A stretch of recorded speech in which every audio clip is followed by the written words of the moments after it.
think you know what tiger parenting is? So did I.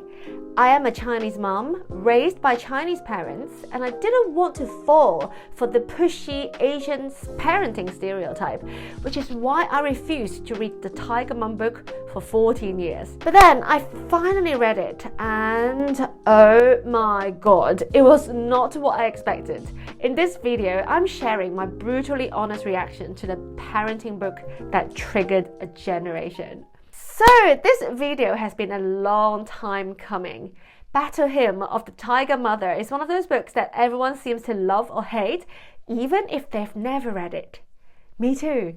I thought I already knew what it was all about. I thought it was just going to be a hardcore parenting manual that perpetuated the pushy Asian parent stereotype, which is why I refused to read it for 14 years. But then in my previous video, the one where I talked about the top 5 Chinese parenting secrets, I referenced the term Tiger Mum. And I suddenly thought, hang on, if I'm going to be using that phrase, I can't not read the book. So I picked it up. I was going to show you the paperback version that I bought, but I can't find it. Anyways, the book was so not what I expected. It made me laugh while simultaneously almost giving me a heart attack over and over. First off, this isn't a parenting guide at all. It's a memoir, a brutally honest, sometimes hilarious, sometimes jaw-dropping account of how Amy Chua, a Chinese-American mom and Yale law professor, raised her 2 daughters, Sophia and Lulu, with what she calls Chinese parenting. Specifically, it's a story of how Amy Chua pushed her daughters to the absolute limit for the sake of excellence in the realm of classical music. And here's the thing, I feel so conflicted about everything in this book and the author herself. Actually, let me quickly introduce myself to those of you meeting me for the first time. My name is Kayi and I'm a UK-based mum raising 2 trilingual children in the UK with my Russian husband. I was raised by a Chinese mother and later by my English stepfather as well, which gives me a unique first-hand insight into 2 very different parenting styles. Professionally, I am a professional translator and have a degree from Cambridge University. So I would consider myself someone with a sort of high-achieving mindset to some degree, which is why I really do admire Amy Chua. She's a Yale law professor, the ultimate high achiever with extremely high standards. But what made me really respect her is the fact that she had the guts to publish this book, which generated so much hate against her. But still, reading some of the things she did and said, I was horrified and triggered. It really made me reflect on the way I myself was brought up and how I'm now bringing up the next generation. And that's what this video is going to be about. It's not a book review, not a lecture, just my raw, unfiltered reaction to the 10 most shocking and surprising moments in Tiger Mum and my final verdict as a Chinese mom. Whether you're an Asian parent yourself or just someone curious about tiger parenting, by the end of this video, you'll understand why this book is the most controversial parenting book of all time. Let's dive in. So highlight number 1. Let's start with that list in chapter 1. The list of all things that Amy Chua's daughters were not allowed to do. No sleepovers, no play dates, no school plays, no choosing their own extracurricular activities, no grade less than an A, no instruments other than the piano or violin. When I read this, my immediate reaction was, is this for real? I literally stared at the page wondering if she was joking. But now that I've read the entire book, I'm pretty sure the list is for real. As a Chinese mom myself, even I was shocked. I understand the desire to push your children to set high expectations, which is what my previous video was all about. But banning your children from play dates, school plays, does the author not worry about her daughters being ostracized, not having friends? Yet this list really sets the tone for the rest of the book. It's one outrageous claim after another, as you will see. And the next highlight coming up is one of the most outrageous. Moving on to highlight number 2. On page 44 of the book, Amy Chua is pushing her youngest daughter, Lulu, into taking part in this really prestigious music competition. And Lulu pushes back. What does Amy Chua do? She threatens her with a spanking and no dinner. I mean, seriously? I know there's tough love, but in my opinion, this goes way beyond that. This is intimidation. What are you actually teaching your child by threatening them with a spanking and no dinner just because they don't behave the way you want them to? That you can overpower them just because you are physically bigger, that you are the parent? As a mum of 2 young children, I find this really disturbing and heartbreaking. What's more, the author also openly compares Lulu to her older sister Sophia.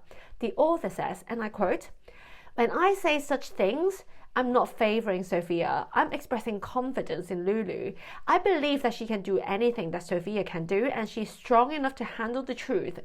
I also know that Lulu compares herself to Sophia anyway," page 43. I mean, this whole comparison thing is like one of the founding pillars of old school Chinese parenting. I grew up with it myself, and it really hurts. I simply cannot agree with the author on this. Growing up in a Chinese environment, I saw this comparison thing play out constantly. My mum wasn't too bad, but you hear this sort of thing all the time, all around you. "Oh, your cousin got into Harvard. How come you only got into Stanford? Oh, your cousin just bought a new house. When are you gonna buy a house?" Yeah, somehow it always involves a cousin somewhere. Always. Comment below if you can relate to this. Seriously, guys, the whole comparison thing is one of the worst aspects of traditional Chinese parenting, and I absolutely reject it. Okay, Amy Chua is right in that we do constantly compare ourselves to others as human beings, but should we encourage that as parents or try to curb that urge and nurture inner self-rooted self-esteem instead? But if you think this was bad, wait for the next one because it will blow your mind. Now, highlight number 3. This one, wow. The author recalls calling her daughter Sophia, wait for it, garbage during a moment of disrespect. She sees no problem with it because her own father also called her garbage when she was a child and it quote unquote worked. This hit me hard. This is generational trauma in action, in my opinion. While I do believe that some cultural uses of shame can sometimes be productive, more on that in a second, calling your child garbage isn't just shaming. It's an insult. It's dehumanizing, and no one can convince me otherwise. Okay, the next highlight is kind of hilarious and very triggering. Okay, highlight number 4 is something I read about in the newspaper when the book first came out 14 years ago. It's one of the most iconic lines from the book. Amy Chua says that in Chinese households, it would be totally acceptable to say to your child this: "Hey fatty, lose some weight." This one kind of made me chuckle because my own mother did basically say those exact same words to me. She made me lose weight when I was 10, and trust me, it was tough at the time. But honestly, looking back, I'm sort of grateful for my mom's intervention because I was probably overweight at the time. And the reality is that society can be cruel, much more cruel than your parent.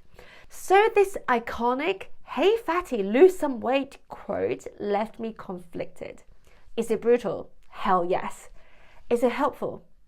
I don't know. Maybe. Maybe it's a manifestation of the saying, sometimes you have to be cruel to be kind. But again, it depends so much on how it's done. So yeah, I don't know. I'm still processing this one. But maybe, just maybe, if more parents in the West would tell their children, "Hey fatty, lose some weight," maybe the obesity epidemic wouldn't be quite as bad as it is. Just a thought. Okay, the next one is just as outrageous and totally shocking. Now moving on to highlight number 5. Ah yes, this scene is really so iconic. Basically, Lulu is struggling to play a piece called The Little White Donkey on the violin, I think. The author threatens to donate her dollhouse to the charity shop piece by piece, and here I quote, "I threatened her with no lunch, no dinner, no Christmas or Hanukkah presents, no birthday parties for 2, 3, 4 years. Wow! But it gets worse. She moves from making threats to making insults, and I quote, "I told her to stop being lazy, cowardly, self-indulgent, and pathetic." What? Oh, guys, I can't tell you how shocked I was when I got to this sentence. But here's the rub. Her tactics apparently worked. And that night, Lulu actually came to sleep in Mummy's bed and they snuggled and hugged. Oh, seriously, I'm so conflicted. This whole chapter is both horrifying, but also kind of weirdly inspiring. Like there's a real message in here about perseverance and not giving up. But the way Amy Chua went about it, that's what I take issue with. To me, the insulting words sort of undermine the empowerment. Could she have taken a softer approach and still got similar results? I believe so. I would like to think so, but what do I know? The next highlight is brilliant because it's Lulu's turn to lecture her mom. Okay, moving on to highlight number 6. This scene stood out to me so much. Lulu, in the middle of a super intense practice session where Amy Chua keeps yelling at her, tells her mom to stop it. She can sense her mom getting hysterical and even says this, "Just turn off your brain." This was so powerful because to me it shows that the child has more emotional awareness than the mom. And this scene hit home hard for me. Emotional awareness is just not something that is taught in traditional Chinese parenting. So this line from the book really highlighted that for me. And guys, the theme of emotional awareness and emotional intelligence really resonate with me because, well, it's time to be a bit vulnerable here. Last year, I had a bit of a meltdown, burnout kind of situation, which prompted me to go on a journey of healing. I know, it all sounds a bit woo, but it is not my usual style, but there's no other way to describe it. Long story short, I discovered CBT, cognitive behavioral therapy, mindfulness, meditation, and a range of other tools that helped me understand and get in touch with my thoughts and feelings and emotions. And that's when it hit me. This is what was missing all my life and in the life of generations of Chinese people. Sorry for the sweeping generalization, but seriously, that's absolutely how I feel about the whole thing. Growing up, I was never ever taught what emotions and feelings are and how to recognize them or describe them or process them. Zilch. And never mind the previous generations. So to me, the Tiger Mum book really highlights this for me. It really hits home. I feel really strongly that as Asian parents and just parents in general, we need to acquire the tools to help ourselves recognize, understand, and process our emotions. We need to equip our kids with these tools. This is a key takeaway for me. In future, I want to make more videos on this subject, so if you're interested, make sure you subscribe to my channel. Okay, let's move on to the next highlight, which made me feel super conflicted, perhaps more than any other scene from the book. So, highlight number 7 comes from chapter 14 of the book, which is all about how Amy's family goes on vacation around Europe, but the girls are still made to practice the piano and violin every day. And part of me was like, oh, come on, just let them enjoy the trip. But then there's this beautiful scene where Sophia plays the piano in a hotel overlooking the Mediterranean, and the guests are all clapping and hugging her. That moment really made me pause. Part of me feels that the author appears to be more motivated by the praise and approval of others, which ties in with the whole internal versus external motivation debate. But on the other hand, that pride and exaltation you get after achieving something really hard is something I can relate to. So yes, I feel really conflicted about this. Personally, I would take a more balanced approach, maybe doing shorter, more infrequent practice sessions while on vacation on some days. Of a little episode from our own vacation 2 years ago. We spent a week in Germany with my cousin and her family. And on day 3 or something, my husband whipped out the children's maths and English exercise books that I didn't even know that he had packed. And he was like, "It's time for zanimatsa," which means doing homework in Russian. We all grunted dramatically, and my cousin jokingly referred to my husband as, yes, Tiger Dad. No jokes. In our relationship, my husband is actually much more of a Tiger Dad than me, which is kind of ironic. Anyway, yeah, back to this chapter. I have super mixed feelings about this. Yes, consistency and discipline are great and are key to Chinese parenting success. But you can have too much of a good thing, right? All right, the next highlight is honestly the one that really made my blood boil and almost gave me a heart attack and made me want to smash the book against the wall. Okay, now moving on to highlight number 8. Honestly, it's not been easy whittling down my list to 10 highlights because, oh my god, I have so much to say about this book. I've literally made 16 pages of book notes. But anyway, number 8, this one really made my blood pressure go through the roof. Basically, the family is in Hungary and have to give a high-stakes performance. Amy arranges a lesson with a famous Hungarian teacher who is basically a stereotypically evil teacher. She actually whacks Lulu on her fingers with a pencil. I am sorry, but we are in the 21st century. We have moved on from corporeal punishment. So this already made my blood boil, but the author's reaction after the incident really pushed me over the edge. First, I'll share a quote from the book. First things Chinese people learn is that you must respect authority.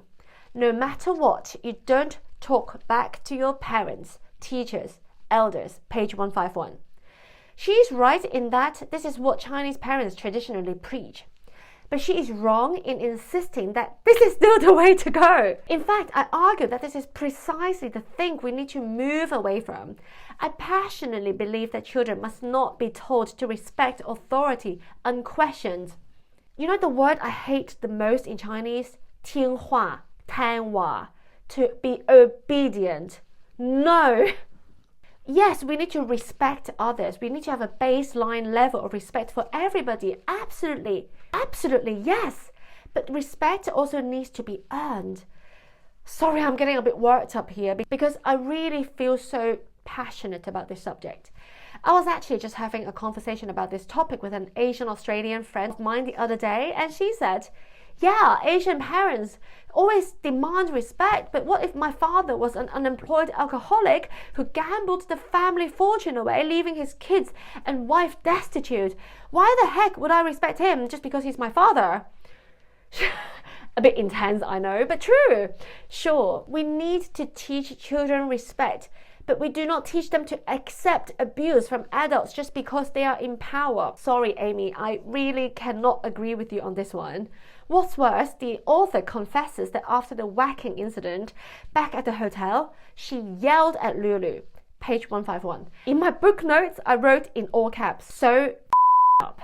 Yes, that pretty much sums it up for me. It's so that a mother would take the side of a teacher who whacks her daughter.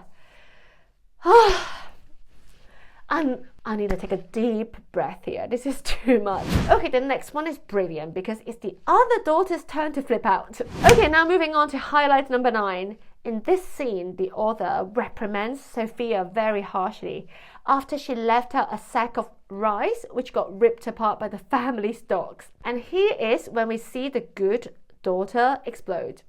Sophia, the perfect daughter, finally loses it. She says, and I quote, "Don't take out your frustrations on me just because you can't control Lulu." And she talks about everything she has sacrificed to live up to her mum's standards. My heart broke.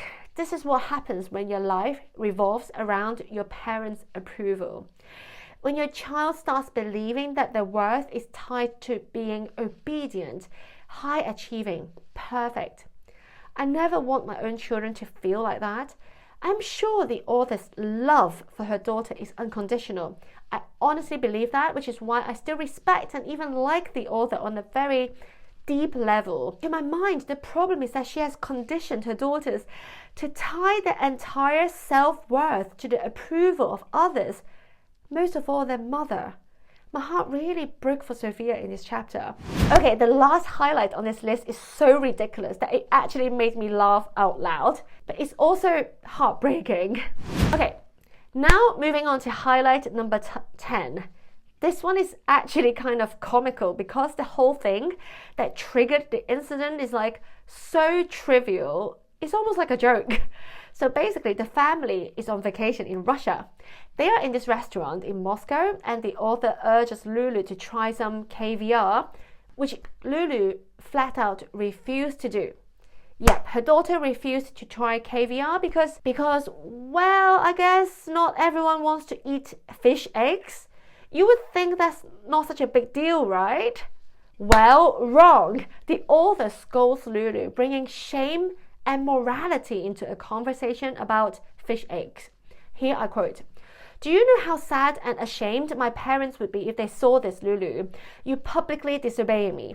We are in Russia and you refuse to try caviar. You are like a barbarian. There's nothing more typical, more predictable, more common and low than an American teenager who won't try things.